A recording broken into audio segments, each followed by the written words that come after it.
humingi muna ho tayo ng update. Diyan ho naman sa sitwasyon sa Quiapo, no? At nasa linya na po natin at magugulat live si Abante reporter Ryan Reloban. Abante Radyo Live Report. Ryan? Benji, good morning. Kakatapos nga lang ng misa dito sa Quiapo Church nitong oras lang. At dagsana yung mga debotong nagsisimba dito sa nasabing simbahan. Kanina pagpunta natin dito ng mga bandang alas 5 ng madaling araw ay puno na yung buong dito sa may Quezon Boulevard na punong-puno na yung mga deboto na nagsisimba. Maayos na nagiging sitwasyon dito sa simbahan, sa loob at labas. Kapag hindi na puno na yung mga deboto doon sa loob ng simbahan, ay dito muna pinapapwesto sa labas. Kumpara nung nakaraan kapistahan ng Poong Jesus Nazareno, ay medyo kalat yung pila dito sa labas ng simbahan. Pero ngayon, maayos yung sitwasyon.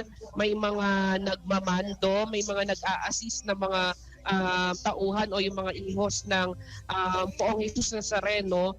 At yung hindi mo na pinapapasok dito, yung iba nandun muna sa may Plaza Miranda, at kapag may space na dito naman sa labas, pinapapasok na naman doon sa loob at papapasukin na naman dito galing sa Plaza Miranda. Maging maayos naman yung sitwasyon dito, oras-oras yung misa dito sa Quiapo Church. Benji? Ryan, so ibig sabihin yung panawagan ng Catholic Bishop Conference sa mga deboto at sa mga namamanata na disiplina natutupad dyan, Ryan.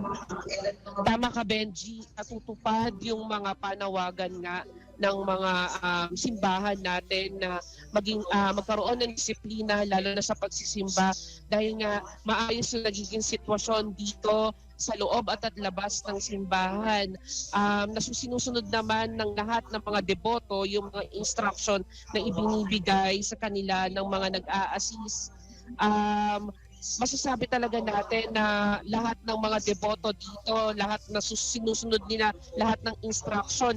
Medyo dito lang banda sa may Quezon Boulevard, sa magkabilaang linya ng Quezon Boulevard. Ayan, Masyadong siksikan dito kasi nga dami ng mga deboto sa labas. Nakikita ko dito sa mga video na pinadala mo, Ryan, nabanggit mo nga yung parehong bawat panig na parte ng Quezon Boulevard, at nakita ko rin yung Plaza Miranda. May mga nakikita ko mga musmos o mga paslit na isinasama at nakapila sila.